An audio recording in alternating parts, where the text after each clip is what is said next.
Good morning.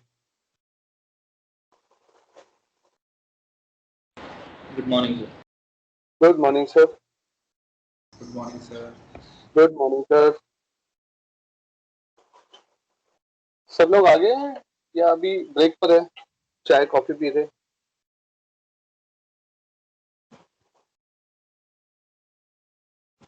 आ गए sir. आ गए, चलो अच्छी बात। सर एक आज बोलो बोलो। जो कल तीसरा क्वेश्चन कराया था आपने, उसका आंसर क्या था? कल तीसरा क्वेश्चन जो कराया था उसका आंसर क्या था? मैंने बोर्ड पे किया था, समझाया था मैंने। एक डायग्राम भी बनाया था। उसका आंसर वैसे था south 33 degree 00.7 east and south 33 degree 00.7 west. Sir उसका एक बार सॉल्यूशन बता देंगे सर?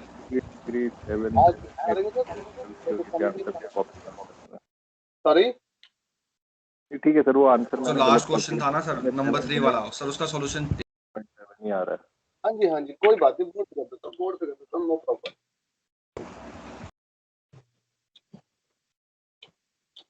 आप लोगों ने कल वो पेपर देखा जो आया फेज 1 का, लास्ट कल का वाला पेपर? एक बार इस पे है?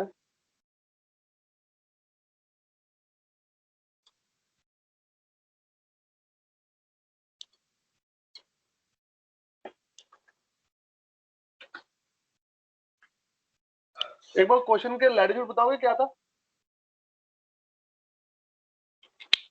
Sir 43 degree 39 minute south latitude, 43 39 south, और डेफिनेशन कितनी थी? Sir 66 degree 47 minute south. 66 47 south. इन क्वेश्चन में हम लोग क्या करते हैं कि सबसे बड़ी चीज इंपॉर्टेंट होती है डायग्राम बनाना। अब थोड़ा कम समझ में आएगा क्योंकि जब मैं सर्कमपोलर करा दूंगा तो आप लोग भी ऐसे ही करोगे, बट अभी मैं जब आपको उसकी तरीक बता रहा हूँ करना कैसे है। फर्स्ट वी हैव टू, क्या हो गया मेरे पेन को? First we will find out the polar distance. So 90 minus 66 47 is 23 13. ये हमारा पोलर डिस्टेंस है। सो हम क्या करेंगे, एक रैशनल होराइजन डायग्राम बनाते हैं।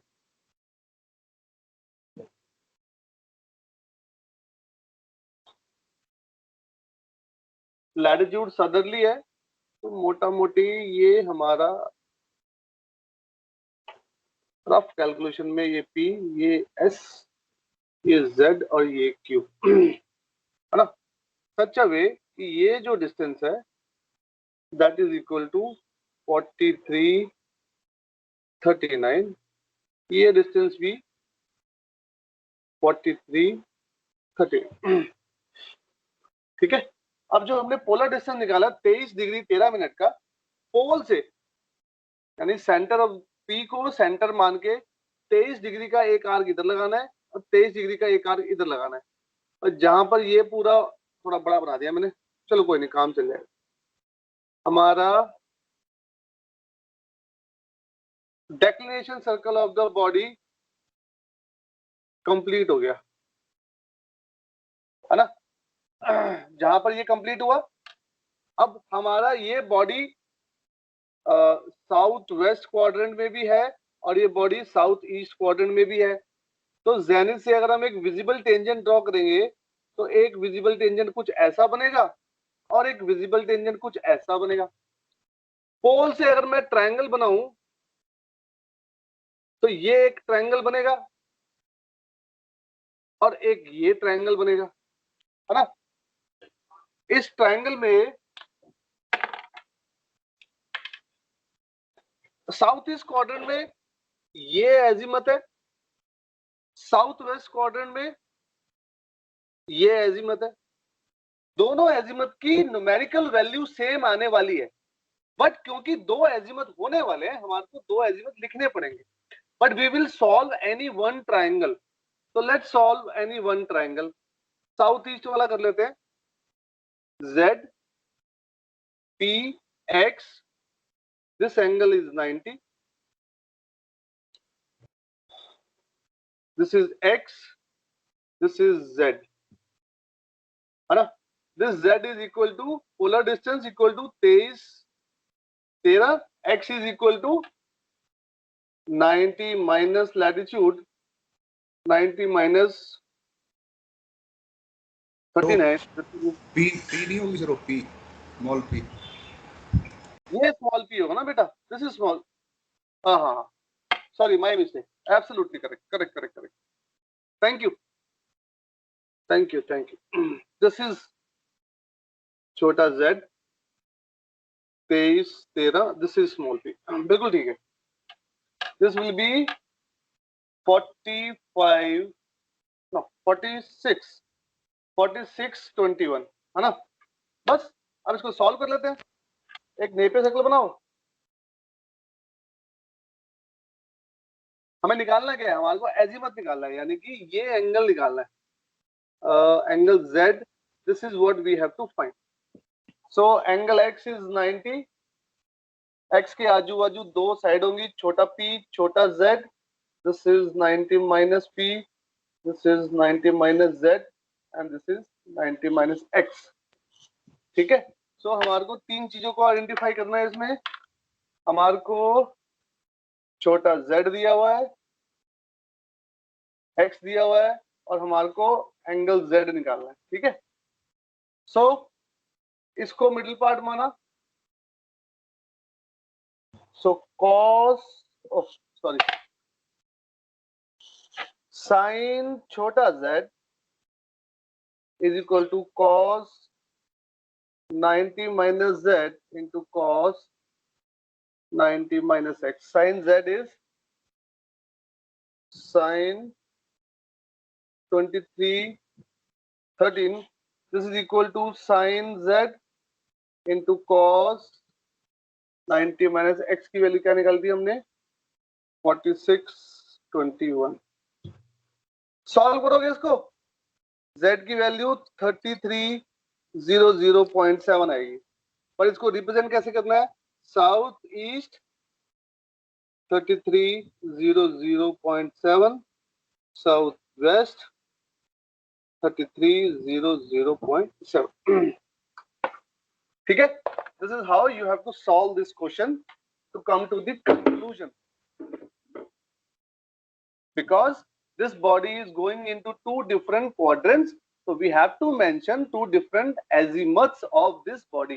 Maximum azimuth की वैल्यू दी हुई है। I hope it is clear. कोई डाउट है please ask me.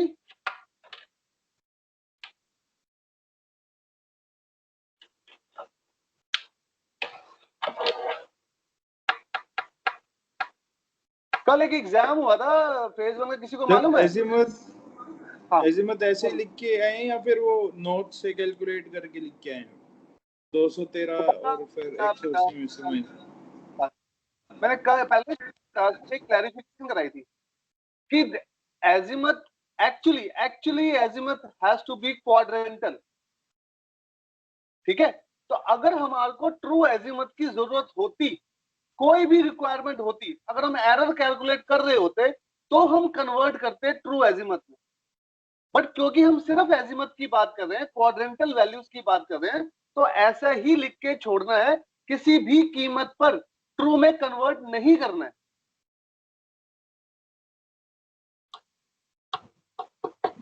Am I clear on this? ठीक है? मैं एक क्वेश्चन पूछा था कल, एग्जाम हुआ, किसी ने देखा कि नहीं क्वेश्चन पेपर? आया तो था सर, आप भेजोगे सर एक? मैं तो भेज देता हूँ, चलो मैं ग्रुप पे डालता हूँ, एक मिनट को। तुम्हारा कौन सा ग्रुप है? फेज 1 मई जून ना? यस सर, मई का अलग है, जून का अलग है। मई जून 21, मई जून अलग है, चलो मैं डालता हूँ अभी, एक सेकंड दो।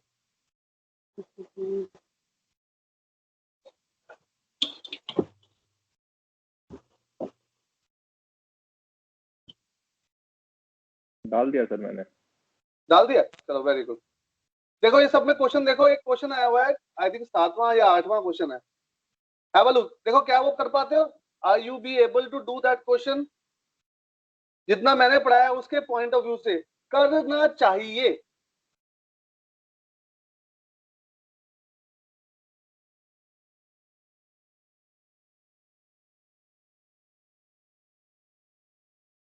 सर ये जून वाले में भी भिजवा दीजिए सर, उसमें नहीं आया। जून वाले में, अच्छा ओके, चलो मैं ट्राई करता हूँ जून वाले में।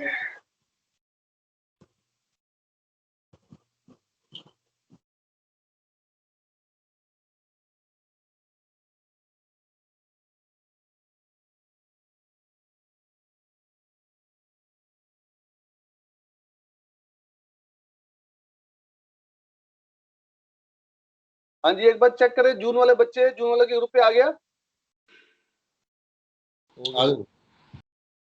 इसमें 7वां आई थिंक 7th क्वेश्चन है। Have a look on the 7th question. और एक बार मेरी सलाह है, 7वां 8वां 9वां तीनों क्वेश्चन पढ़ लो एंड यू विल रियलाइज दिखने में एक क्वेश्चन आसान है बट ये डिफिकल्ट है।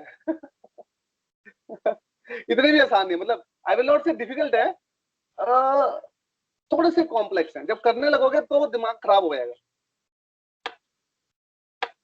जबकि तीनों क्वेश्चन काफी आसान है। All three are very easy, basics question है। क्वेश्चन नंबर 9 देखोगे तो बोलोगे यार सेकंड मेट की चीज पूछ रहे हैं फेज 1 में। It is exactly second mate level question जो फेज 1 में पूछा गया, question number 9, very very easy. But मैं अभी सिर्फ 7वें क्वेश्चन की बात कर रहा हूं। मैं चाहता हूं आप लोग 7वां क्वेश्चन अभी ट्राई करें।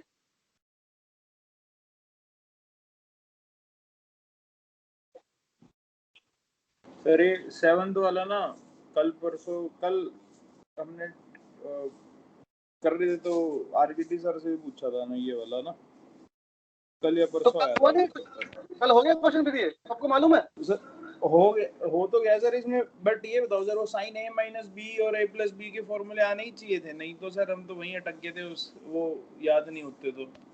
भाई देखो एक्चुअली क्या है बेटा, अब ये कहना तो मुश्किल है कि वो आने ही चाहिए थे। अब क्वेश्चन बना दिया है तो लॉजिकली वो 10वीं 11वीं 12वीं की बातें हैं, है ना। अब क्योंकि आ गया है क्वेश्चन तो हमारे को पता होना चाहिए, अदरवाइज क्वेश्चन नहीं आता तो हमें नहीं पता होना चाहिए, सिंपल सी बात है।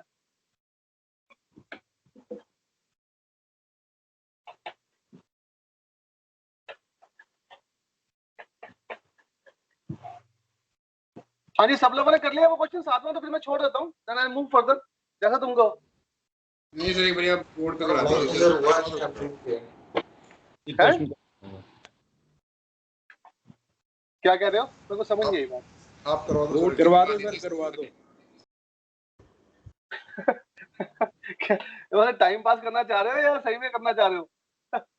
नहीं सर, समझ आ वो सर ने डायरेक्ट सॉल्यूशन दे दिया था, मतलब बताया नहीं था सर। इसके बाद ज्यादा टाइम भी नहीं मिलता ना, तो यहीं पे हो जाएगा तो अच्छा है। टाइम पास पहले हो गया सर ऑलरेडी, अब आप करवा दो सर। करने लगे हैं सर अब। अच्छा चलो मैं कराता हूँ, कोई बहुत बड़ा इशू नहीं है। क्या मुझे वैल्यूज था ना, क्या दी हुई थी क्वेश्चन में? आई थिंक एक मॉर्निंग का एम्पलीट्यूड दिया हुआ है sir, east 10 degree north 10 degree, ठीक है ना। तो sine declination divide by cos lat. तो पहली जो स्टेटमेंट दी हुई है उससे हमने एक इक्वेशन नंबर 1 बना ली। क्या ये बात सही है? अब क्योंकि हमारे को ईस्ट 10 डिग्री नॉर्थ दिया हुआ है क्वेश्चन में एम्पलीट्यूड की वैल्यू, तो मैं ऐसा कह सकता हूं कि डेक्लिनेशन इज नॉर्दर्ली। क्या ये बात सही है? Hello hello hello, 1 2 3 4। सुन रहे हैं सर, समझ रहे हैं। हाँ तो मेरे को जवाब तो दो ना मालिक, कि अगर ये ईस्ट 10 डिग्री नॉर्थ है तो डेक्लिनेशन शुड बी नॉर्दर्ली। क्या ये बात सही है? यस सर, सही है सर, सही है। ये डाउट लग रहा है भाई तेरे को। अभी हमने जब एम्पलीट्यूड में मैंने बताया था ना, हमेशा ये पॉसिबल है ही है, होना ही होना है। जो भी हमारा एम्पलीट्यूड की का जो क्या बोलते हैं नेमिंग है, वो it shows declination is northerly, है ना। बी क्लियर ऑन दिस, पहली बात। दूसरी बात और क्या दिया होता है बताना जरा। So true altitude. हाँ, ट्रू ऑल्टीट्यूड एट मेरे पास दिया ना, Yes sir. True altitude at मेरे पास कितना दिया था? 80। 80 degree. ओके, और भी कुछ दिया होता, साउथ बियरिंग ना। चलो अब हम सेकंड वाली जो ऑब्जर्वेशन थी उसका डायग्राम बना रहा हूं। सुबह वाली ऑब्जर्वेशन से हमने ये एक इक्वेशन बना के छोड़ दिया। अब जो सेकंड ऑब्जर्वेशन है, जो मेरिडियन पैसेज वाली ऑब्जर्वेशन है, यानी कि उसका मैं रैशन ओरिजिन डायग्राम बना रहा हूं। अरे तो थोड़ा आपका कैमरा ऊपर करेंगे? हाँ सर, श्योर, व्हाई नॉट। हाँ सही। एक मिनट, वो एक्चुअली बोर्ड की थोड़ी सी कमी थी, एक सेकंड। सो मैं एक रैशनल होराइजन डायग्राम बना रहा हूं फॉर द मेरिडियन पैसेज वाले टाइम के लिए। हमेशा इस डायग्राम में ये RH होता है, ये जेनिथ होता है, ठीक है। इस क्वेश्चन ने मुझे दिया हुआ कि बॉडी मेरिडियन पैसेज पर है और साउथ बियरिंग है। इसका मतलब यहाँ पर, यहाँ पर, यहाँ पर, कहीं पर भी बॉडी हो सकती है। एग्जैक्टली कहां पर है उसने मेंशन किया है, ट्रू ऑल्टीट्यूड इज 80। सो मोटा मोटी मेरी बॉडी कुछ, आजा भाई, मेरी बॉडी रफ कैलकुलेशन में यहां पर मेरी बॉडी है और ये जो डिस्टेंस है वो 080 है और ये वाला जो डिस्टेंस है वो 10 डिग्री है। क्या ये बात सही है? Yes sir. Yes sir. कोई परेशानी? बताओ, जो मैंने ये इंफॉर्मेशन निकाली थी, declination is northerly. Declination northerly का मतलब क्या होता है? नॉर्दर्ली डेक्लिनेशन का मतलब होता है इक्विनॉक्शियल से नॉर्थ की तरफ। क्या ये बात सही है? Yes. Yes sir. इसका मतलब अगर बॉडी यहाँ पर है तो equinoctial has to be slightly south of it, तभी तो नॉर्दर्ली होगी body. Yes sir. Yes sir. इसका मतलब ये मेरा पोल आ गया, ये नॉर्थ हो गया, और ये मेरी बॉडी का रफ कैलकुलेशन में डेक्लिनेशन सर्कल हो गया। हो गया सिंपल फंडामेंटल। अब हो गया क्वेश्चन खत्म। खत्म तो खैर नहीं हुआ, अब इसमें एक फंडा लगाना है, ठीक है। सो अब क्या करें? अब हमारे को पता है यार, हमारे को पता है latitude is equal to NP is equal to ZQ and ZQ is equal to ZX, इसको Q कहते हैं, प्लस QX। क्या ये बात सही है? Yes sir. This is equal to latitude. So latitude is equal to ZQ is equal to ZX की value कितनी है? 10 डिग्री। और QX क्या होता है? QX is basically declination। क्या ये बात सही नहीं है? Yes sir. है ना? So latitude is equal to 10 degree plus declination। Okay, इसको नंबर 2, इसको नंबर 2 कर दो फॉर एग्जांपल। अब ये वाली जो वैल्यू है लैटिट्यूड की, इसको incorporating the value of latitude in equation number 1, तो sine 10 degree is equal to sine declination divide by cos 10 degree plus declination. क्या ये बात भी सही है? कोई परेशानी इसमें?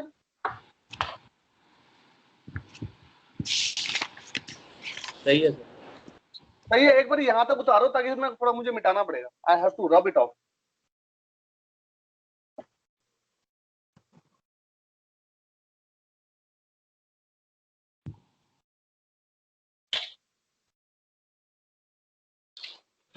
हेलो, एक बार उतार लो। Yes sir, हो गया sir. हो गया? ओके, सो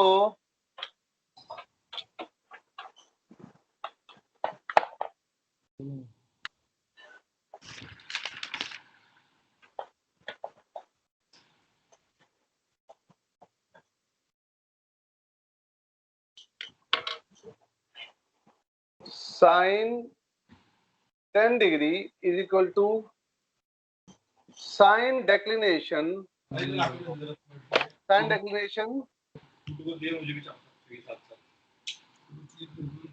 degree plus declination. अगर मैं इस पूरे बात करता ये वाला जो चीज है that is cos a plus b. कोई बताएगा cos a plus b क्या होता है? Anybody knows? हाँ जी, cos a cos b minus sin a sin b. बिल्कुल ठीक बात. We know cos a plus b is cos a cos b minus sin a. किसी को यार somebody भारद्वाज साहब किससे लड़ाई कर रहे हो? ठीक है.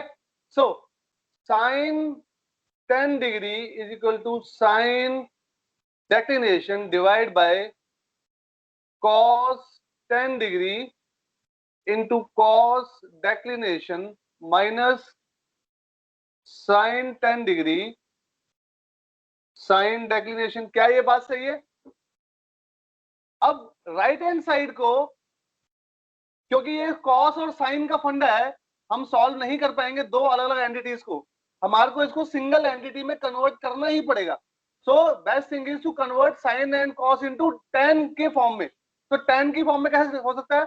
अगर मैं दोनों साइड को, दोनों मतलब इस साइड को डिवाइड बाय cos डेक कर दूं, इसको cos डेक से डिवाइड कर दूं, तो मेरा फाइनल वैल्यू क्या हो जाएगी? sin 10 degree is equal to tan declination divided by cos 10 degree minus sin 10 degree into tan declination. कितने लोगों को मेरी ये बात समझ में नहीं आई? सर ये सेकंड लाइन ये तो ऐसे करके इसका ना करके सर वो डेक्लिनेशन ऊपर लेके हम अगर वो कर देते ना, साइन डेक में डेक की वैल्यू ले लेते. सर देखो, आप जो कर रहे हो अगर वो मैथमेटिकली करेक्ट है मुझे कोई परेशानी नहीं है, बट मैं भी जो कर रहा हूँ वो मैथमेटिकली करेक्ट है ना. तो इट इज जस्ट कि मेरा अपना एक है और आप है ना, बेसिकली फंडामेंटल सेम है. बस इसको सॉल्व करोगे, हो गया, आंसर खत्म. अगर इसको दिक्कत आ रही है सॉल्व करने की बात थोड़ा बताएंगे सर. हाँ सर, ये जो फॉर्मूला मैंने लगाया, अच्छा मैंने एक स्टेप गायब कर दिया ना, चलो मैं लिख देता हूँ स्टेप. वो स्टेप गायब करने की वजह से हो गया. रुको, मैंने एक स्टेप गायब किया था. अब मैंने क्या किया, sin 10 डिग्री मैंने इस ऊपर न्यूमरेटर को अभी cos डेक से डिवाइड कर दिया और डिनोमिनेटर को भी cos डेक से डिवाइड कर दिया. ऐसे sin declination divide by cos declination divide by cos 10 degree into cos dec minus sin 10 degree into sin deck divide by cos declination. बस ये किया मैंने, दोनों न्यूमरेटर को भी और डिनोमिनेटर को cos डेक से डिवाइड कर दिया बस. अब इसको सॉल्व करोगे तुम्हारा आंसर आ जाएगा. डेक्लिनेशन की वैल्यू आएगी तुम्हारी, इसको सॉल्व करोगे तो you will get the value of declination as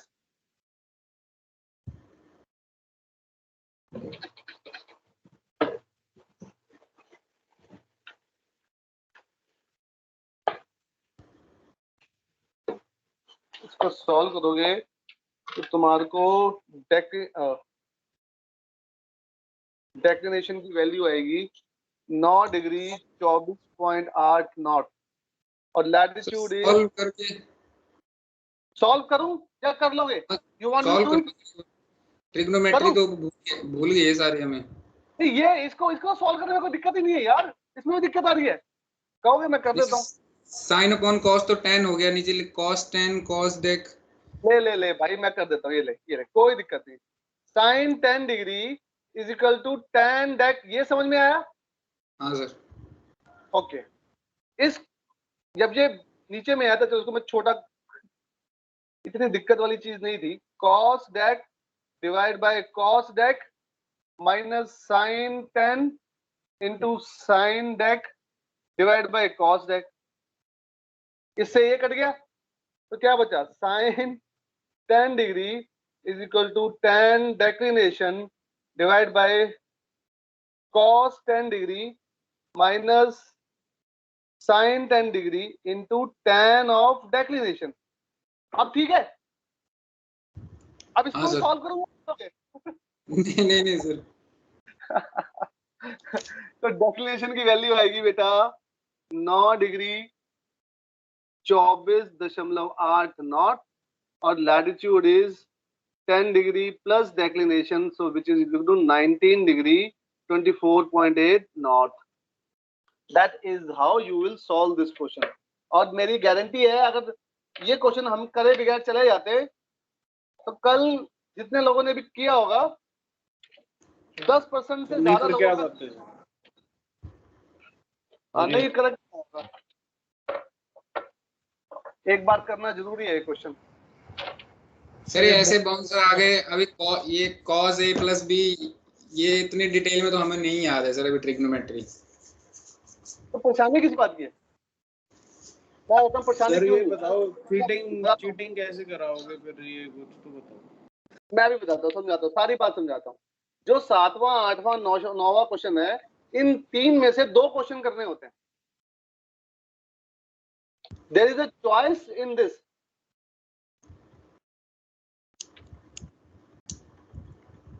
clear हुई बात? तो यू हैव अ चॉइस। अगर ये क्वेश्चन नहीं भी आता है तो कोई बहुत बड़ा इशू नहीं है, यू हैव अ चॉइस। और जो अगला 8वां और 9वां क्वेश्चन है बहुत ही आसान क्वेश्चन है, they are very very easy question, simple question है, मतलब स्ट्रेट फॉरवर्ड क्वेश्चन है। सर बोर्ड लास्ट में बताना देखो। सर ऐसा क्वेश्चन करेंगे, स्टार्ट करेंगे, यहाँ आके अटक जाएंगे, फिर टाइम भी वेस्ट, फिर 8वां 9वां भी करो। मेरा ऐसा मानना है कि फेज 1 का जो तुम्हारा पेपर है ये वाला, इसमें चार्ट वर्क में बहुत टाइम जाता है। सो मेरी सलाह है चार्ट वर्क वाला पोर्शन सबसे बाद में करना। तो दैट वे एक माइंड मेकअप करके जाना कि हमारे को 1.25 घंटे से 1.5 घंटे में बी और सी सेक्शन खत्म करना है। 1.25 घंटा लेके चलना, मैक्सिमम 1.5 घंटे में खत्म करना है बी और सी सेक्शन।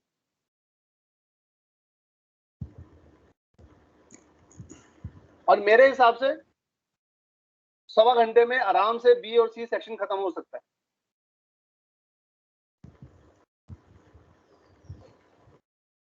सर इसकी इक्वेशन 1 कैसे आई थी बताओगे प्लीज एक बार?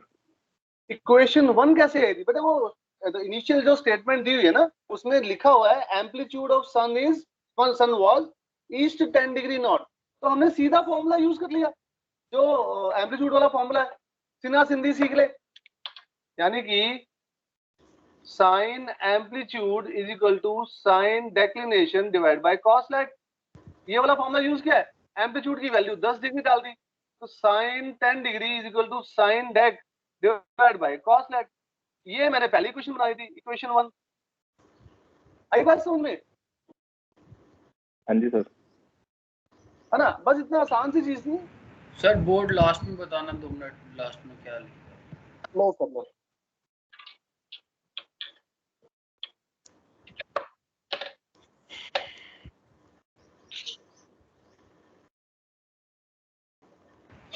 Okay sir. ठीक है, यस सर हो गया। चलो। तो बेसिकली हमने अब तक जो पढ़ा था, जो मैंने अब तक जो पढ़ा है, उसी का ही ये क्वेश्चन था। थोड़ा सा डिफिकल्ट था ये, क्योंकि इसमें एक फंडामेंटल यूज करना था, cos a वाला formula, cos a plus B वाला। अदरवाइज जो बेसिक फंडामेंटल है ये तो वही है जो हमने पढ़े हैं अब तक, है ना। कोई डिफिकल्ट पार्ट था नहीं इसके अंदर में। But sir still unless and until ऐसे क्वेश्चंस हम प्रैक्टिस करें, it's very difficult to do them in exams. हाँ, मैंने भी तो ये कहा बेटा, कोई दिक्कत नहीं है, एक चॉइस आती है ना, देयर इज अ चॉइस। एक तो चॉइस आती है, मेरी बात याद रखो, प्लस पास होने के लिए 140 नंबर चाहिए। जी 140 क्वेश्चन नंबर। 9th का बी पार्ट का मतलब क्या है सर, ये भी बताना। तो 9th का बी पार्ट का मतलब तो बहुत ही आसान है, departure by D long is equal to cos mean latitude का फॉर्मूला लगना है। बहुत ही आसान क्वेश्चन है वो तो। कोई करके दिखाऊं क्या? कर दो सर। नहीं, अभी वो मेरा सिलेबस नहीं है, अभी मैं उसके लिए कराऊंगा। पहले मुझे अपना सर्कमपोलर खत्म कराना दो। ये क्वेश्चन मैंने इसलिए कराया क्योंकि जो टॉपिक मैं पढ़ा चुका था वो टॉपिक का ही ये क्वेश्चन था, इसलिए मैंने ये कराया।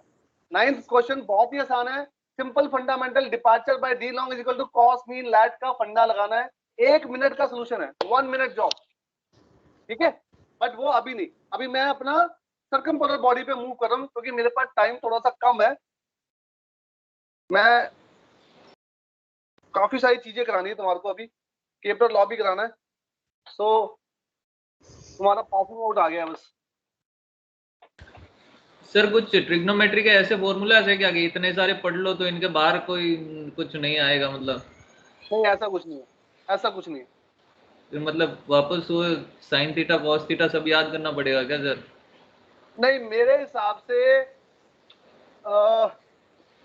देखो नूरीज में फॉर्मूले दिए हुए हैं क्या, देखना पड़ेगा सर, खोल के देखते हैं। है ना?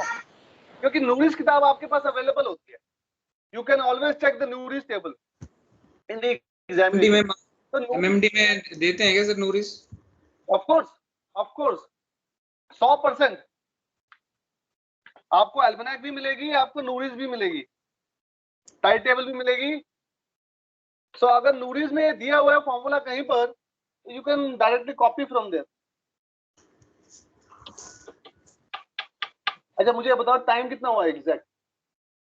चलो टाइम है मेरे पास, अभी सर्कमपोलर की बात करते हैं। सर्कमपोलर मैट वैट के लेक्चर ले लो सर आप। मैट हमारी वो भी होगी सेफ्टी और वो। क्या मैं समझा नहीं बेटा, क्या ले लूं?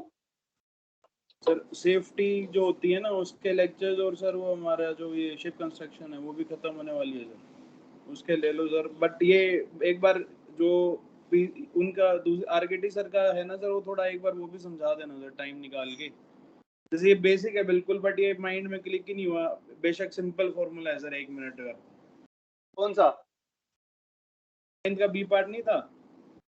9th का बी पार्ट यार तू बार बार पूछे, बहुत आसान है ये। देख मैं समझाता हूँ, देख ये फॉर्मूला हमें लगाना है, departure by D long is equal to cos mean lat.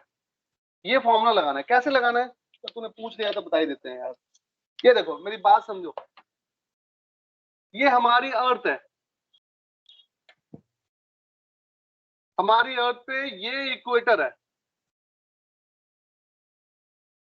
ये हमारा नॉर्थ पोल है ना? तो मान लेते हैं 2 मरीडियन है। हमारा ऑब्जर्वर बताना क्या क्वेश्चन में लैटिट्यूड कौन सा दिया था? टेल मी द लैटिट्यूड क्या दिया हुआ है? Sir 32 degree 30 not. 13 या 30? सर 32 नहीं लिखा 32 हुआ है 32030 नॉट। नहीं यार, वो क्या 32 30 डिग्री नॉर्थ है। 32030 लिखा है सर। वो 32 डिग्री है, वो जीरो पर डिग्री की जगह जीरो लिखा हुआ है, ध्यान से देख। हाँ सर, कट करके डिग्री तो ऊपर क्या ही होगा सर। हाँ 32 डिग्री 30 डिग्री। तो बेसिकली लेट्स से मेरा ऑब्जर्वर यहाँ पर है, इस लैटिट्यूड पर है, तो ये जो डिस्टेंस है वो 22 दिया ना, कितना दिया हुआ है?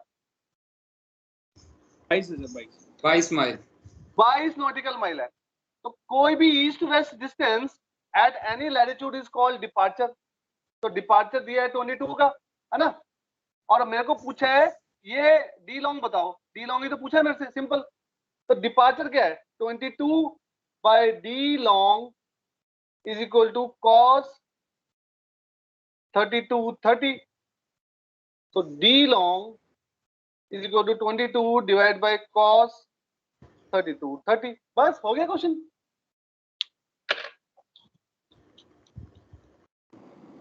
सर इतना आसान आ जाएगा, इसी में डाउट आ जाएगा वहां तो ना कि ऐसा तो हो ही नहीं सकता।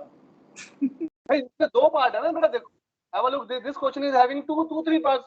दो उसने डेफिनेशन पूछी है, फिर उसने ये पूछा है, तो डेफिनेटली आसान क्वेश्चन होगा ना। अगर पूरा क्वेश्चन 25 नंबर का आता तो बड़ा क्वेश्चन होता फेज 1 के पॉइंट ऑफ व्यू से। तो इसमें 3 पार्ट है, 2 डेफिनेशन पूछी है उसने, फिर हमारे को ये क्वेश्चन पूछा है, तो it has to be easy. But वो कंफ्यूजिंग क्वेश्चन है, तुम्हें समझ भी नहीं आया क्वेश्चन, मेरी गारंटी है इस बात की। नहीं आया तो समझ में, पहले तो नहीं आया था। हाँ तो इसीलिए बता रहा हूँ ना मैं, तो प्रॉब्लम ये है कि छोटा क्वेश्चन तो आसान है, लेकिन वो क्वेश्चन समझ में तो आए तभी तो आसान है। अब प्रॉब्लम क्या है, फेज 1 में हम लोग ये बेसिक्स पढ़ते ही नहीं है। फेज 1 में हम क्या सोचते हैं, चाहे वो टीचर है चाहे वो स्टूडेंट है, यार ये तो आएगा नहीं, ये मुझे मालूम है, या ये बताने का फायदा नहीं है, ये इनको मालूम है। इस चक्कर में हमेशा गड़बड़ हो जाती है। अब तुम मेरे को देखो, मैंने जो भी टॉपिक पढ़ाया है बिल्कुल बेसिक से पढ़ाया है, सारा सेकंड में कवर कर रहा हूं मैं मोटा मोटी, और फिर फेज 1 में इसमें फायदा क्या है, इसमें फायदा ये है कोई डाउट की गुंजाइश नहीं रहेगी। प्लस फेज 1 के बाद कभी भी नेविगेशन नहीं पढ़ोगे, तो this is the last time to clear all your doubts. Plus oral point of view से भी मैंने तैयारी करा दी है। ओरल में कोई भी क्वेश्चन पूछेगा मेरे सब्जेक्ट का जो मैंने पढ़ाया है, वो सब कुछ बेसिक से क्लियर होगा, कंफ्यूजन आएगी ही नहीं। तो मेरा स्टाइल ऑफ टीचिंग थोड़ा सा अलग है, और इसीलिए देखो डीटीएस के पॉइंट ऑफ व्यू से मेरे को जो सब्जेक्ट मैं पढ़ा रहा हूँ, तुम्हारे फेज 1 की बात कर रहा हूँ, क्लासेस नहीं गिवन है, बस सर से जबरदस्ती मांग करके मैं फेज 1 में ऐसे ही पढ़ाता हूँ। डीटीएस में मेरे को इतनी क्लासेस असाइन नहीं है, but still I snatch few classes from somebody and teaches like this. ठीक है, तो ये मेरा तरीका है पढ़ाने का, बिल्कुल बेसिक से, ये मान के कि बच्चों को कुछ नहीं आता है, मैं ऐसे ही पढ़ाता हूँ, उसमें कंफ्यूजन नहीं रहती है। ठीक है, चलो अब आपकी इजाजत हो तो मैं सरकम बोलना स्टार्ट कर दूं। हाँ सर आप ही को दे देना चाहिए था। नहीं सर, मेरे पास अभी टाइम नहीं है, मेरे को सर कुछ नहीं सर, मे वालों के साथ ना बड़ी चीटिंग सी हो रखी है सर। इसके साथ इधर उधर हमारे वाले बैच सर, गुरनानी सर आए, बोले तुम तो बहुत लेट हो, फटाफट करो। जब तक उनके साथ ट्यून हुई तो इतने में गुरनानी सर को हटा दिया। अब सर 3 टीचर तो चार्ट वर्क में बदल गए। फिर आरकेटी सर का तो सर कभी ट्यून हो ही नहीं सकते जिंदगी में, वो तो चलो क्या ही है। वो तो न्यूमेरिकल करते रहते हैं, वो खुद बोलते हैं, खुद ही समझते हैं, हमें आता है 10% समझ। यार देखो तुम्हारा बैच ना, तुम्हारा बैच जो सेकंड मिनट के बैचेस दोनों ये फंस गए कोविड में। ये रहे कि काफी सारे लोगों को ना इस बार कोविड हो गया था पिछले 2-3 महीने में। Lot of ARI guys including the faculty got Covid. तो इसमें कुछ नहीं कर सकते थे, इट इज जस्ट दैट किस्मत की बात है, तुम्हारी या हमारी, ऐसा मर्जी कह लो। तो इसलिए प्रॉब्लम होगी थोड़ी सी। चलो कोई बात नहीं, सर्कमपोलर की बात करता हूँ। Let's move to my topic because it is too late. जो मुझे बताना है वो खत्म नहीं होगा अदरवाइज। सर्कमपोलर बॉडी, अब जल्दी बताऊं या टाइम लेके बताऊं? सर यही सोच के इतना बता दो कि पेपर में यही आप यही सोच लो, कुछ नहीं आता सर, फंसे ना पेपर में। सर आप जैसे एग्जाम पर्पस से बताओ सर, कि एग्जाम पर्पस है कि उतने हिसाब से तैयारी हो जाए। अरे मैं सोच रहा था कि जो आधा घंटा मैंने लगा दिया है उसको मैं थोड़ा बाईपास कर दूं। बेशक सर, कॉफी का ब्रेक टाइम नहीं ले लो। चाहिए सर, आप कंसेप्ट बता दो सर। अच्छा ठीक है, चलो कोई बात नहीं। देखो, 2 तरह की बॉडीज हम डिफाइन करते हैं नेविगेशन में। One is called normal body. Normal body का मतलब क्या हुआ? नॉर्मल बॉडी का मतलब हुआ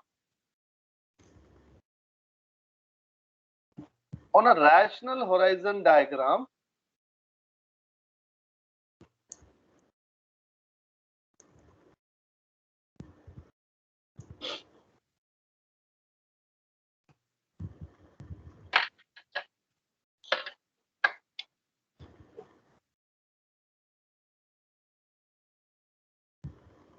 ध्यान से देखना। On a rational horizon diagram a body will rise at one point and set at one point. she मतलब अब it भी कह सकता हूँ, the body will be available, will be visible only at one meridian passage. जब उसका दूसरा meridian passage होगा, यानी कि ये पीछे वाला XM, बॉडी इधर भी तो मेरिडियन पैसेज पे आएगी, जब ये वाला मेरिडियन पैसेज होगा तो बॉडी बिलो होराइजन होगी और वो दिखाई नहीं देगी. करेक्ट. इसका मतलब अब तक वो हमने पढ़ा था, we were talking about the normal body. A normal body is the one which has a rising, which has a setting and having one meridian passage only. But अगर ये डायग्राम कुछ ऐसा मॉडिफाई हो जाए,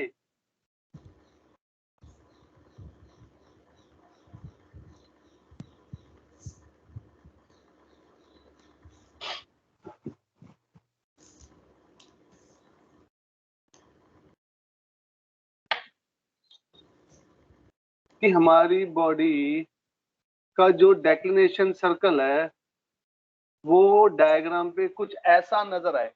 ऐसा नजर आए मतलब there is no confirm rising, there is no confirmed setting at times, but there are two meridian passage. दो मेरिडियन पैसेज पे बॉडी विजिबल हो और वो बॉडी 24 घंटे का जो उसका अर्थ की रोटेशन है उसमें वो रैशनल होराइजन के ऊपर नजर आए, ये वाली बॉडी को हम सर्कमपोलर बॉडी कहते हैं. क्या ये बात समझ में आई? Yes, sir. Yes, sir. So this circumpolar body is the one who is always above the rational horizon. Remember my word, rational horizon. It's not visible horizon.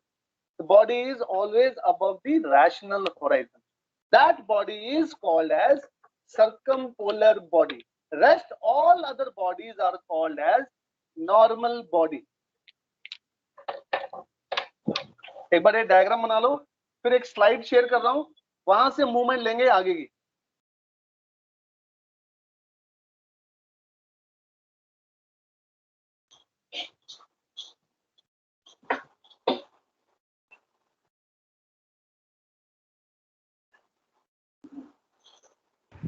हो गया सर. ओके, 2 मिनट और वेट करते हैं बाकी लोगों के लिए, फिर मैं स्लाइड शेयर करता हूं, वहां से पिकअप करते हैं.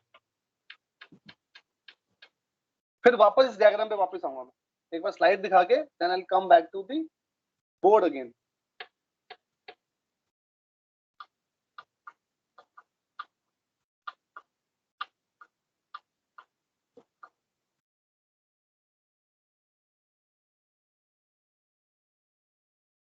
एक और चीज जरा बोर्ड पे देखना, please have a look on the board.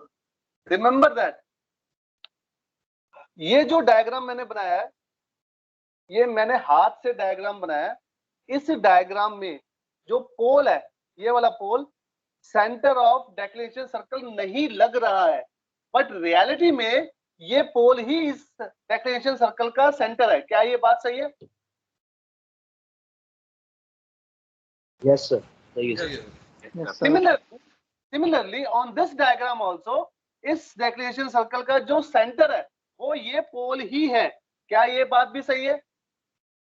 Yes, sir. इसका मतलब मैं ऐसा भी कह सकता हूं, PXM is equal to PX dash M is equal to radius of declination circle. क्या ये बात सही है? Yes sir. है ना? चलो, बस इतनी सी बात थोड़ी बतानी रहेगी थी, बाकी इसको मुझे बहुत कुछ एक्सप्लेन करना है अभी इस पे, बट पहले एक बार स्लाइड दिखा के एक मूवमेंट ले लूं मैं. Just give me a minute.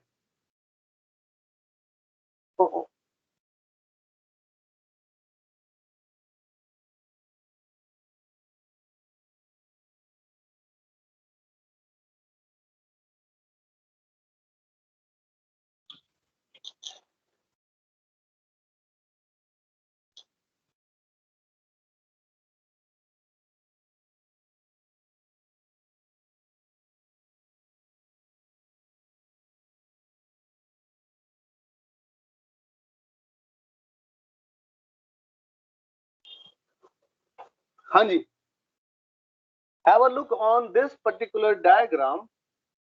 इस डायग्राम में सबसे पहले जेनिथ को फोकस करें। Have a look on the zenith, कहां पर लिखा हुआ है? जेनिथ देखें और नादिर देखें, और फिर ग्रे पोर्शन में जो रैशनल होराइजन है उसको देखें। ग्रे पोर्शन का वो वाला हिस्सा, सॉरी, ग्रे पोर्शन के ऊपर वाला हिस्सा जो कि जेनिथ की तरफ है, क्या वो अबव होराइजन वाला एरिया है?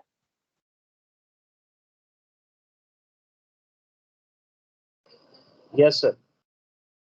और जो उसके नीचे वाला नादिर की तरफ वाला एरिया है, हेमिस्फीयर है, वो हमारा बिलो होराइजन वाला एरिया है। करेक्ट। अब 3 बॉडीज इस पे डिपिक्ट की गई हैं। 3 बॉडीज मतलब सबसे पहले सेंटर ऑफ द सर्कल में जो एक डॉटेड रेड और बोल्ड रेड में सबसे बड़ा सर्कल बना हुआ है उसको देखेंगे। यानी कि ये वाली बॉडी का जो सेंटर में सेलेस्टियल इक्वेटर के ऊपर बना हुआ है, वो बॉडी कुछ पोर्शन होराइजन के ऊपर है उसकी डेक्लिनेशन सर्कल का, और कुछ पोर्शन होराइजन के नीचे है।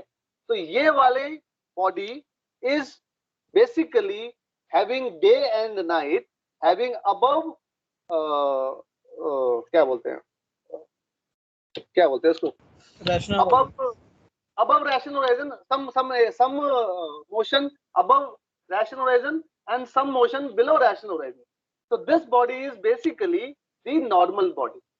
अब नॉर्थ की तरफ आ जाओ, have a look on the north side पे एक बॉडी बनी हुई है जो कि उसका पूरा डेक्लिनेशन सर्कल रैशनल होराइजन के ऊपर बना हुआ है। इसका मतलब ये बॉडी 24 घंटे में कभी भी रैशनल होराइजन के नीचे नहीं जाएगी। इसका मतलब ये बॉडी 24 घंटे इस ऑब्जर्वर को दिखाई देती रहेगी। तो this body is called as circumpolar body. Similarly, have a look on the third body, which is on the southern side. This body is never above rational horizon of this particular observer. So this body will never be seen by this observer in any 24-hour period. इस body का कोई technical नाम नहीं दिया हुआ है. There is no technical name given in the books. But मैंने समझने और समझाने के लिए इसको एक नाम दिया हुआ है. I call it as, दोबारा बोल रहा हूँ, मैंने नाम दिया है.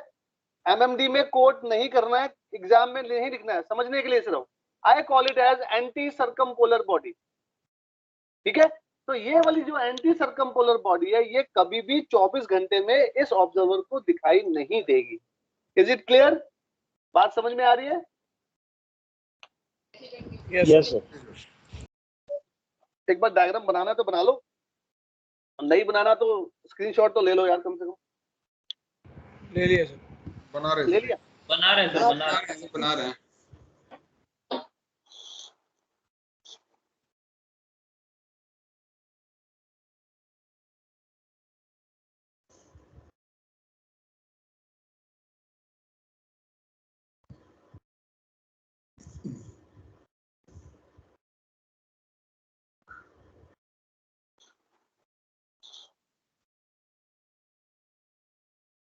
ये ग्रे वाले को सर रैशनल होराइजन लिख सकते हैं ना?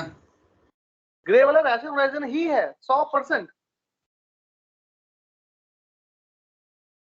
कोई डाउट ही नहीं है.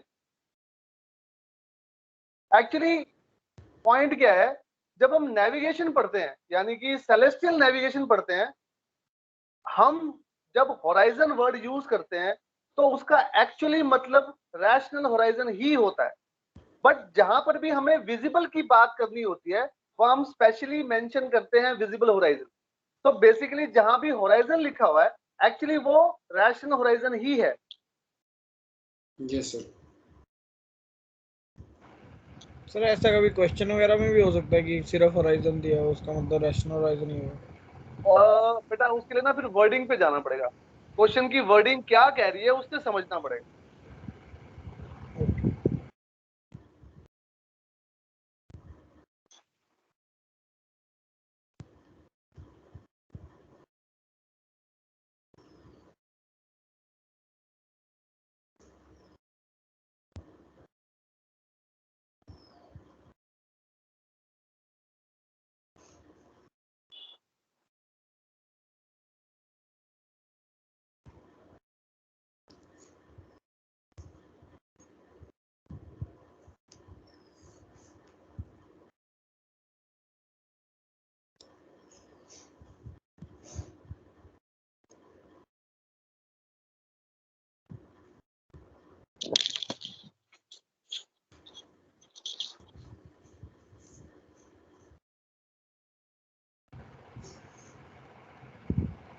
सर ये जो डायग्राम में सबसे लेफ्ट में एरोज के साथ दिखाया है, ये क्या है? एरो से लेफ्ट में वो जो फाई बना हुआ है, फाई यस सर। लैटिट्यूड है बेटा।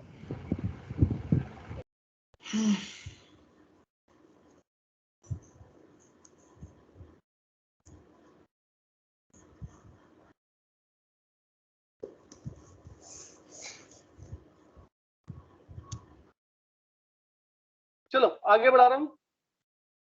सो write down few definition of circumpolar. Definitions को अवॉइड मत करना, फेज 1 में डेफिनेशंस आ जाती हैं, जैसा कि कल के पेपर में भी आपने देखा था। सर एक बार फोटो दिखा ना, वो इमेज फिर से दिखाएंगे। हाँ sir sure.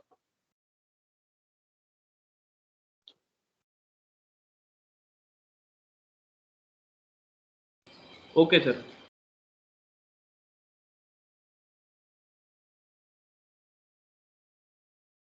A body is said to be circumpolar if it is always above rational horizon. अब जो डायग्राम मैंने अभी बोर्ड पे बनाया था, 2 डायग्राम बनाए थे, आपने अपनी कॉपी में भी बनाए होंगे। जो नॉर्मल बॉडी वाला डायग्राम था, उसमें जब बॉडी पीछे जाती थी, इंफीरियर मेरिडियन पे जाती थी, लोअर मेरिडियन पे जाती थी, तो दिखाई नहीं देती थी। But in case of a circumpolar, the body is visible at lower meridian also. तीसरी बात जो लिखी हुई है उसको मैं डिटेल में समझाऊंगा, डेरिवेशन करके दिखाऊंगा। यानी मैथमेटिकली जो बात लिखी हुई है इसको लिख लो अभी, उसको मैं डेरिवेशन करके दिखाऊंगा, हाउ इट इज पॉसिबल।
गया?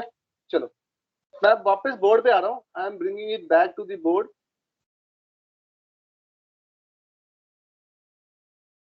अब ये जो थर्ड पॉइंट तुमने लिखा हुआ है उसको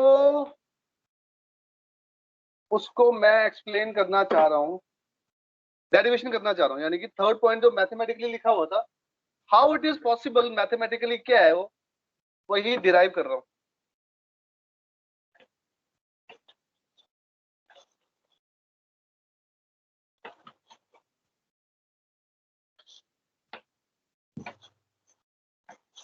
सब लोग ध्यान से देखना बोर्ड पे, एक बार समझाऊंगा, अगर एक बार नजर नहीं रखोगे तो मिस आउट हो जाएगा। अदरवाइज बहुत आसान है, वेरी वेरी इजी, पर ध्यान देना पड़ेगा। चलो let's say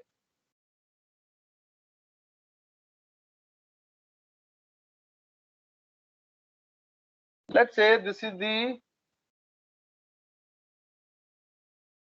celestial sphere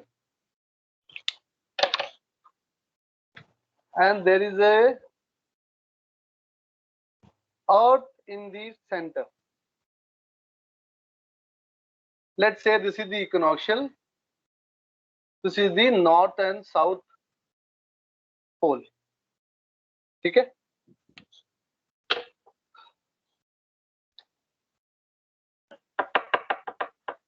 Let's say मेरा observer is there on the earth at मोटा मोटी कह दूं थीटा लैटिट्यूड या फिर 45 लैटिट्यूड, जो भी तुम्हें कंफर्टेबल है। तो अगर ये ऑब्जर्वर है, सेंटर से एक लाइन ड्रॉ करूंगा तो क्या ये इसका जेनिथ होगा? Is it correct? Yes sir. और this is theta is equal to latitude, क्या ये बात भी सही है? Yes sir. Yes sir. तो अगर ये जेनिथ है तो इस ऑब्जर्वर के लिए ये इसका रैशनल होराइजन होगा, क्या ये बात भी सही है? Yes sir. फॉर एग्जाम्पल मैं अपनी बात करूं, तुम्हारी बात करूं, let's understand practically. I am in Delhi, मैं दिल्ली में हूं प्रेजेंटली।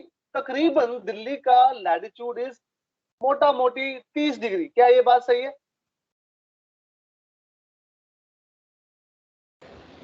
Yes sir. है ना? अब अगर मैं 30 डिग्री पर बैठा हूं तो मेरा 30 डिग्री के पॉइंट ऑफ व्यू से एक रैशनल होराइजन होगा, बिल्कुल सही है। अब अभी की मैं बात करूं, सुबह के 10 साढ़े 10 11 बजे की बात करूं, मैं दिल्ली में बैठा हूं, मेरा एक रैशनल होराइजन है, बिल्कुल सही है। और बहुत सारी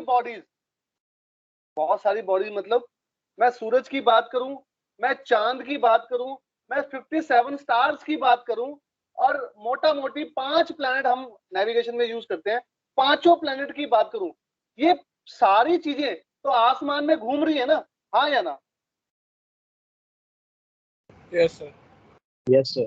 तो मेरे पॉइंट ऑफ व्यू से जो मैं ऑब्जर्वर हूं, उसके लिए I am a stationary observer and all these bodies are circling around on the celestial sphere, is it correct? Yes sir. ये जो सारी बॉडीज हैं, ये क्या गुचड़ गुचड़ में घूम रही है क्या?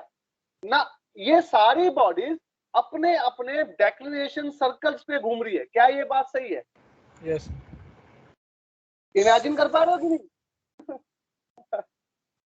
खाली यस मत करो, थोड़ा सा इमेजिनेशन पे भी जाओ। Take yourself to that imagination जहां मैं ले जाना चाह रहा हूं, है ना?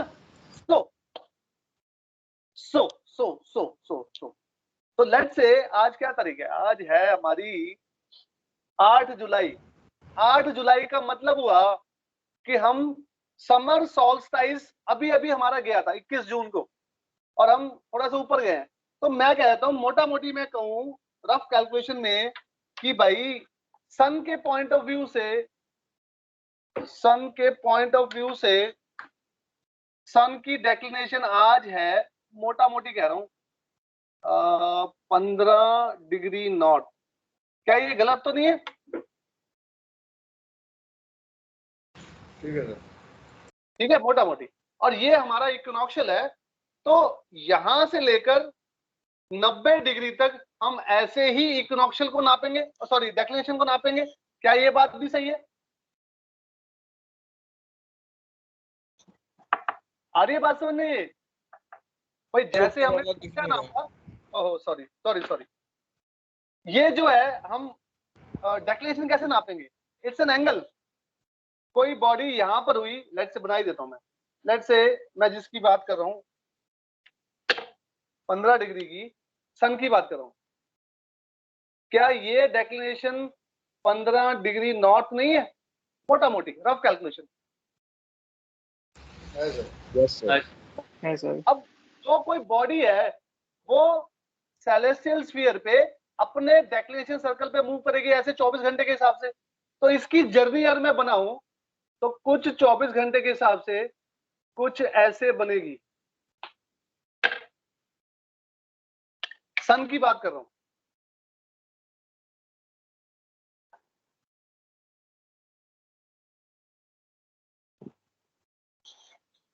ये ब्लैक और ब्लू मैंने क्या बनाया? कैसे टाइम पे वो राइज कर रही है विजिबल ब्लैक मतलब बिलो होराइजन, और बिलो होराइजन। तो सही बात है। This black portion is below horizon portion and this blue portion is above horizon portion. यानी कि ये जो हमारा सन है, अपने सन की आज की बात कर रहा हूं मैं, 2021 की 8 जुलाई की बात कर रहा हूं मैं। टुडे फॉर अस, मोटा मोटी मैंने 45 डिग्री बनाया हुआ है डायग्राम में रफली, बट मैं 30 डिग्री के हिसाब से भी मोटा मोटा यही कैलकुलेशन आएगी। एक बिलो होराइजन पोर्शन होगा, एक अबव होराइजन पोर्शन होगा, ठीक है। अब दूसरी बॉडी लेते हैं। Let's take some more body which is having a declination of 30 degree. 30 degree. Let's say I'm talking about one star, any star. ये स्टार जिसकी, अरे यार 30 डिग्री नॉर्थ का डेक्लिनेशन होगा, इसकी जर्नी कैसे दिखाई देगी? कुछ ऐसे।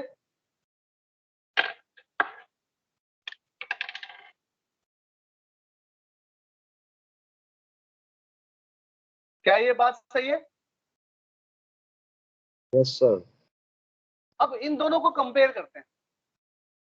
जो बॉडी 15 डिग्री नॉर्थ पे थी, ये उसका 24 घंटे का स्पैन था, ये आगे वाला पोर्शन और इसके पीछे वाला पोर्शन। तो इसको समझने के लिए इसके पीछे वाले पोर्शन को इमेजिन कर लेना, ठीक है। तो दिस इज 24 घंटे की जर्नी।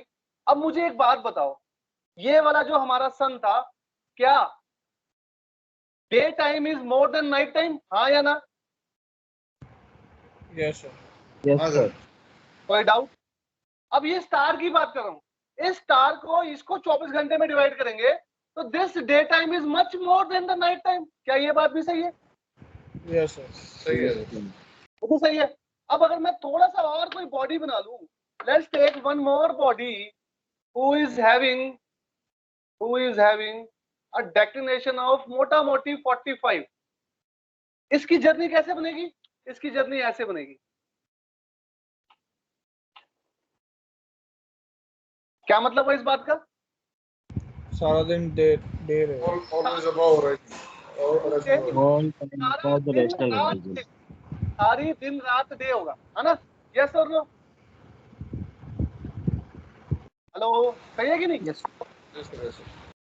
लॉजिकली। तो ये वाली जो बॉडी होगी, ये वाली बॉडी इज सर्कमपोलर। और इसके ऊपर वाली बॉडी, ये सब क्या होगी? वो भी सर्कमपोलर होगी। इसका मतलब ये वाली बॉडी हो गई लिमिटिंग केस ऑफ सर्कमपोलर। क्या हो गई? Limiting case of circumpolar, correct. यानी कि लिमिटिंग का मतलब the starting point, the start point for this particular observer, a body who is having this particular declination will be the first body who will be circumpolar for this particular observer. कितने लोगों को मेरी बात समझ में आ रही है? आगे सर। Yes sir. मैथमेटिकली देखो, अब बोर्ड पे ध्यान से देखना, मैथमेटिक्स कर रहा हूँ, डेरिवेशन कर रहा हूँ। चाहता तो मैं सीधा फॉर्मूला लिख सकता हूँ, बट मैं समझाने की कोशिश कर रहा हूँ कि कैसे डेरिवेशन बनी। सिंपल, बहुत आसान है, डिफिकल्ट नहीं है। बस मुझे ये बताओ, ये वाली बॉडी जो लिमिटिंग बॉडी थी, उसका ये डेक्लिनेशन था, this was the declination, correct. अगर ये लैटिट्यूड है तो ये एंगल किसके बराबर होगा? बताओ मुझे। क्या ये 90 माइनस थीटा के बराबर होगा? Yes sir. यस अगर सर। ये 90 माइनस थीटा के बराबर होगा तो ये एंगल किसके बराबर होगा? थीटा। थीटा, 90 बिल्कुल नहीं। और ये एंगल किसके बराबर होगा? 90 माइनस थीटा। 90 माइनस थीटा, बिल्कुल सही। तो अगर ये एंगल 90 माइनस थीटा के बराबर है और यही डेक्लिनेशन के बराबर है, तो क्या मैं ऐसे नहीं कहता declination is equal to 90 minus theta? सही है कि नहीं? Yes sir. तो ये लिमिटिंग केस हो गया। हर वो बॉडी जो इसका ये डेक्लिनेशन होगा या इससे ज्यादा होगा, declination is greater than 90 minus theta. इन दोनों को क्लब करूं तो मैं कुछ ऐसे बना सकता हूं, greater than equal to 90 minus theta. Theta को यहां ले जाऊं तो ये हो जाएगा theta plus declination greater than equal to 90। Theta क्या था? लैटिट्यूड। सो जब भी latitude plus declination greater than equal to 90 होगा, वन कंडीशन। दूसरी बात, इस वाले पूरे केस में हमारा ऑब्जर्वर नॉर्थ में था और बॉडी का डेक्लिनेशन भी नॉर्थ था। सो पहली चीज, latitude and declination same name. दूसरी ये, if these two conditions are satisfied, then we can say body is circumpolar। अब शांति से डायग्राम छापो, कोई डाउट आता है मेरे से पूछो। This is the derivation of the formula of circumpolar. Sir थोड़ा ऊपर करेंगे बोर्ड। अच्छा, श्योर श्योर श्योर।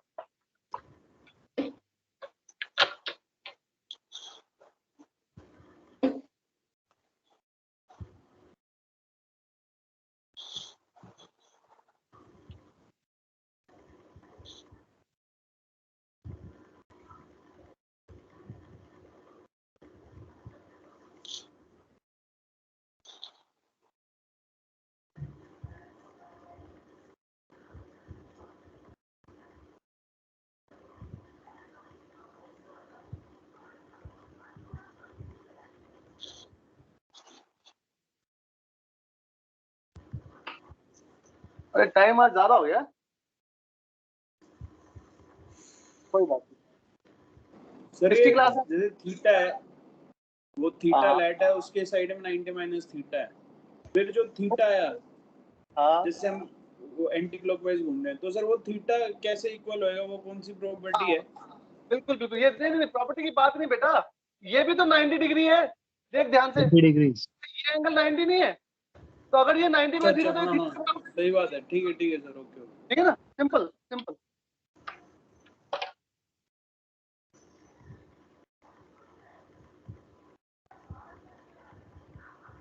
अभी पीरियड किसका है? कार्गो का है सर, कार्गो। ओके, थोड़ा लेट हो गया ना क्लास, इसीलिए पूछ रहा हूँ।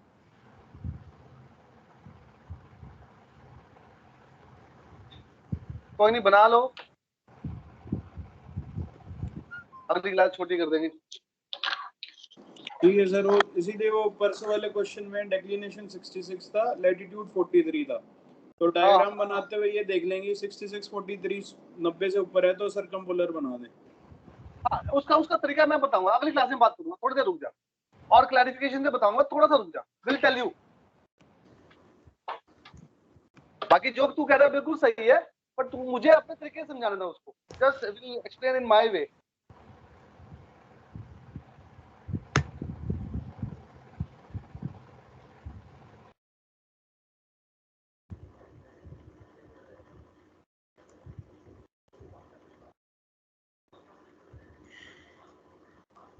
हो गया। चलो यहाँ क्लास खत्म कर रहा हूँ, काफी लेट हो गए। See you tomorrow guys, bye bye. Sir 1 minute और रुक जाओ सर, 1 मिनट। हाँ कोई बात नहीं, मुझे कोई जल्दी नहीं, तुम्हारी क्लास का चक्कर है बस, कि दूसरे वाले सर गाली ना दे। सर इक्वेशन में दूसरा वाला sir declination greater than 90 minus theta कैसे हुआ sir? Greater than 90 minus theta कैसे हुआ? अच्छा एक सेकेंड, ये देख भाई, ये वाली बॉडी जिसका ये डेक्लिनेशन था वो सर्कमपोलर थी, करेक्ट? Yes sir. और ये जो ऊपर वाली मैंने बॉडीज बनाई थी वो भी तो सर्कमपोलर है, तो जिसका डेक्लिनेशन ग्रेटर देन दिस होगा वो भी सर्कमपोलर होगी। ये लिमिटिंग केस, और ये उसके ऊपर वाली सारी बॉडीज। Okay sir. अभी बात समझ में? कोई नहीं, अगली क्लास में दोबारा समझा दूंगा, कोई दिक्कत नहीं है। अभी छोड़ दो क्योंकि अभी क्लास खत्म हो गई है।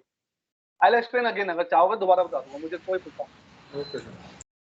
ठीक है, चलो खत्म कर रहा हूँ, बाय बाय।